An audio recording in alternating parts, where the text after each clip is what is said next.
Before you keep scrolling, drop the name of your city in the comments. We love seeing where our Crimson Secrets family is watching from.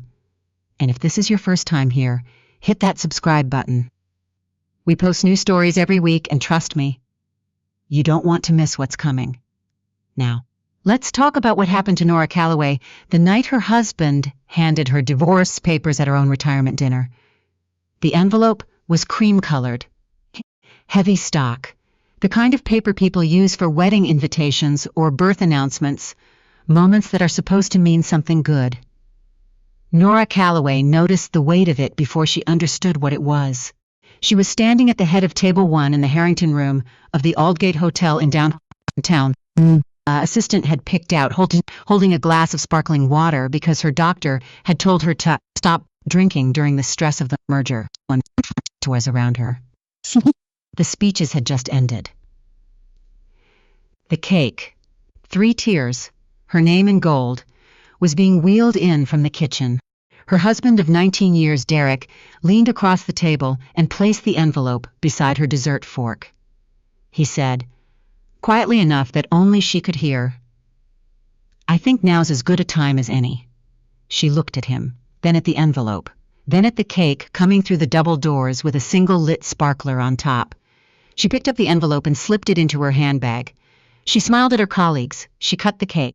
She thanked everyone for 31 years of public service, for the mentorship, for the memories. She shook hands and accepted hugs and posed for photographs. She did all of this with the envelope sitting against her left hip like a stone. It was only in the town car on the way home, alone, that she opened it. The word petitioner was printed at the top of the first page, and next to it, in neat legal type, Derek William Calloway. He had filed 3 weeks ago. Here is what people got wrong about Nora and what she never bothered to correct. They thought she was cold. She had heard it her whole career, said with a kind of admiring reluctance, the way people describe weather they can't control. Nora Calloway doesn't flinch. It was meant as a compliment, mostly. But in her marriage, Derek had used it differently. He used it to dissect. "You don't feel things the way normal people do," he had told her once, after she came home from a 14-hour negotiation and went straight to her desk instead of asking how his day was. She had wanted to say, "I feel everything. I just don't perform it for you." But she didn't say that. She said she was sorry. She made them dinner. She tried harder for a few weeks, and then the next crisis at work swallowed her again, and the cycle repeated. 19 years of that cycle. The thing no one tells you about being exceptional at your job is that it costs you things at home in ways you can't invoice. Nora had spent 3 decades in federal infrastructure finance. She had overseen the financing of 2 interstate bridge projects, 1 major port expansion, and, for the last 4 years, a public-private transit corridor that would eventually move 340,000 commuters a day between Boston and Providence. The project was called the Bay Corridor Initiative. It was her project in every way that mattered. She had built the coalition, structured the funding, negotiated the federal match, held the thing together through 2 elections and a pandemic and a congressional budget impasse that had nearly killed it entirely. She had not told Derek the details of what she was doing, not because she was keeping secrets. Because every time she started to explain, she could see him glaze over somewhere around the 3rd sentence. He was a landscape architect. He loved form and texture, and the way a garden grows into itself over time. Abstract finance made him tired. She had learned not to bring it home. What she hadn't realized until the town car pulled up to their house in Brookline, and she sat in its driveway for a long time, was that her silence had looked like distance, and distance over 19 years had looked like indifference, and indifference had looked like a marriage that wasn't worth saving. She wasn't sure she disagreed with him. That was the honest thing she hadn't said out loud. She did not call a lawyer that night. She did not cry, which she noted about herself with something close to clinical interest. She made chamomile tea, sat at the kitchen table. Their kitchen table, the one Derek had built himself from reclaimed oak the year they moved in, and read every page of the filing. It was comprehensive. He'd had good counsel. The asset division was detailed. The grounds were irreconcilable differences. The language was civil to her, which told he had either moved past anger or was very good at hiding it. There was no mention of anyone else. She checked twice. She thought about calling her daughter Petra, her daughter from her first marriage, now 28, and living in Seattle. Petra had always eyed against it. Petra had always liked Derek. This was not news Nora wanted to deliver at 11 at night. She went to bed. She slept 5 hours, which was about what she usually got. In the morning, she called her attorney, a woman named Beverly Cross, who had handled Nora's affairs for 12 years, and whose response to the situation was 3 seconds of silence, followed by, "Did you sign anything?" "No." "Good. Don't sign anything. Don't move money. Don't change your routine. I'll call you back this afternoon." Nora made coffee. She showered. She got dressed. She drove to her office on the 15th floor of a federal building on Congress Street and sat down at her desk and opened her emails, and the first thing she saw was a message from the governor's office that had come in at 7:43 a.m. The subject line read, "BCI, request for final briefing before announcement." She stared at it for a moment.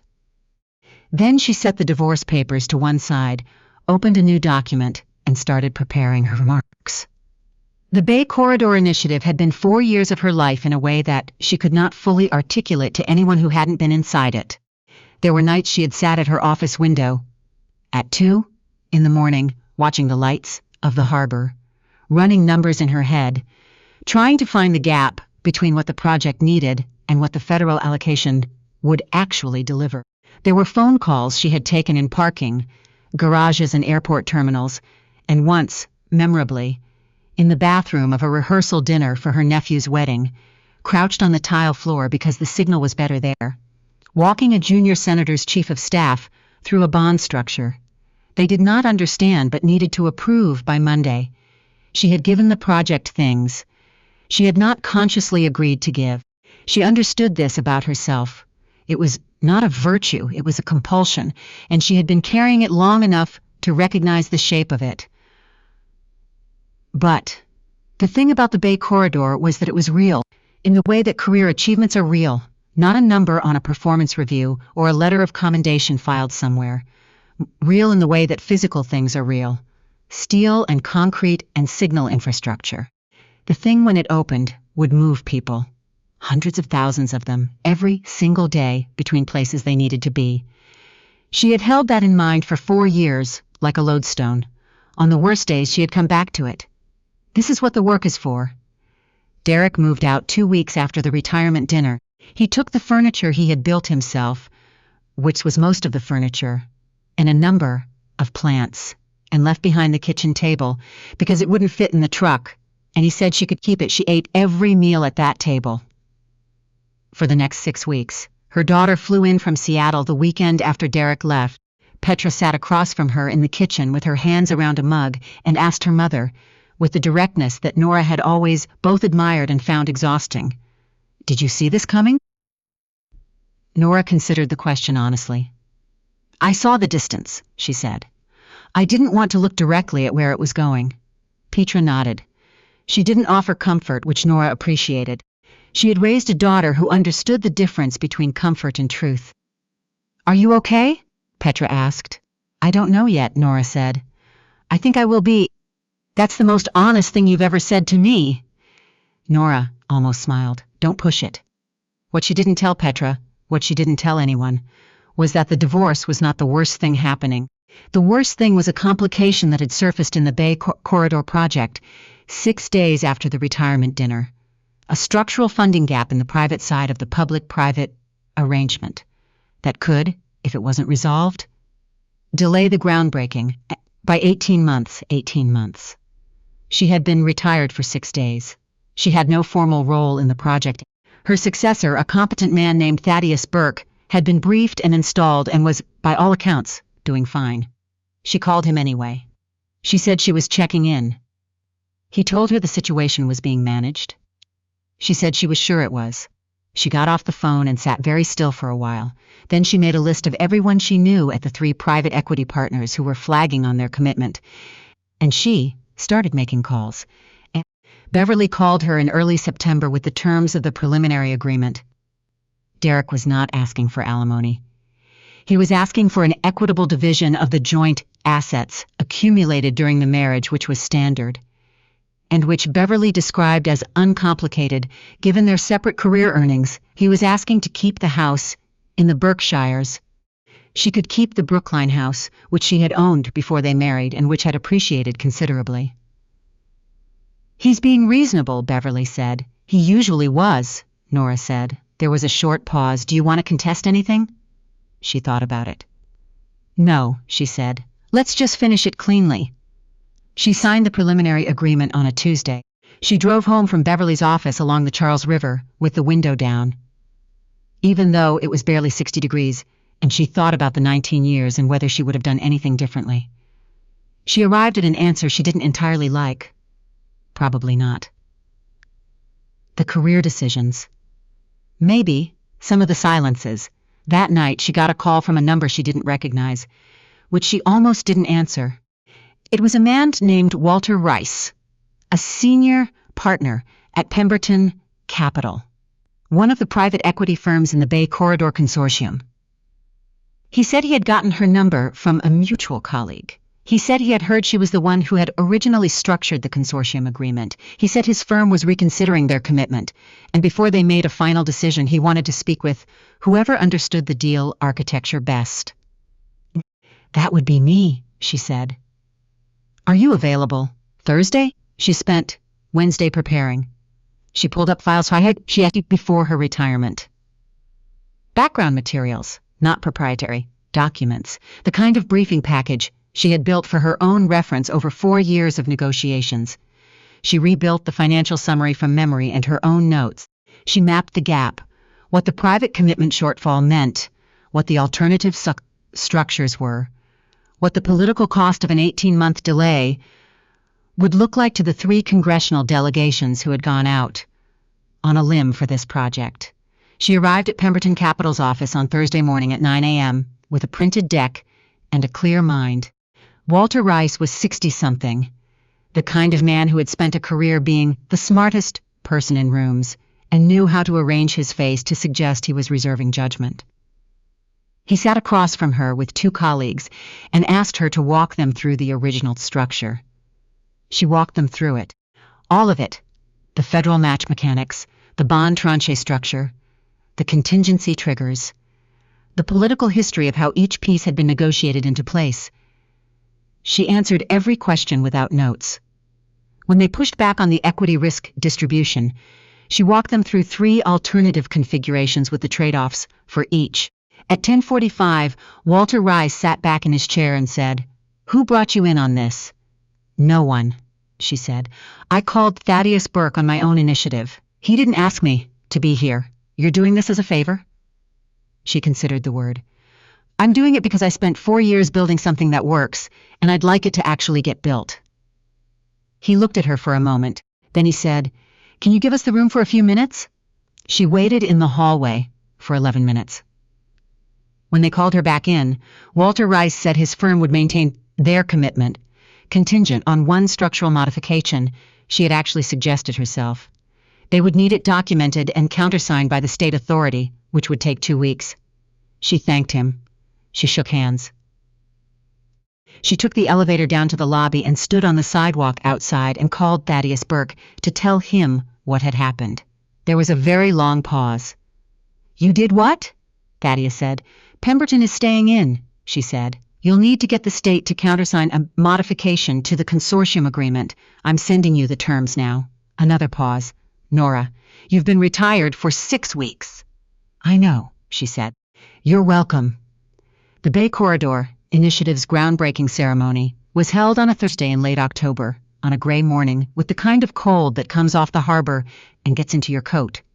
There were folding chairs on a concrete platform, a podium with state and federal seals, a crowd of officials and stakeholders and journalists.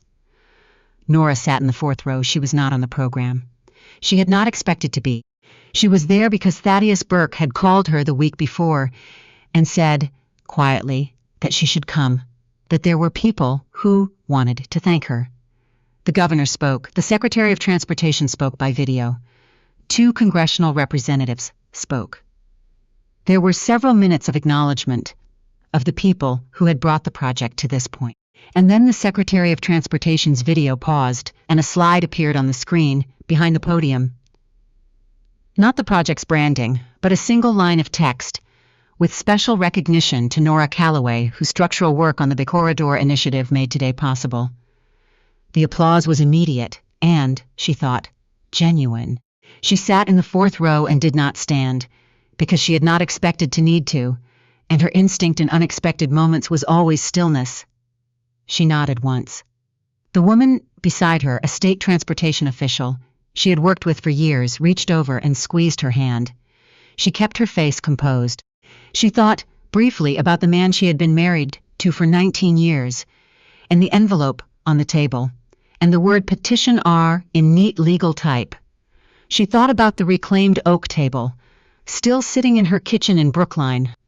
She thought about Petra on the phone from Seattle the previous night saying, "Mom, I'm really proud of you." She had not known what to say to that. She had said, "Thank you, sweetheart." She meant it. Derek called her 3 days after the groundbreaking.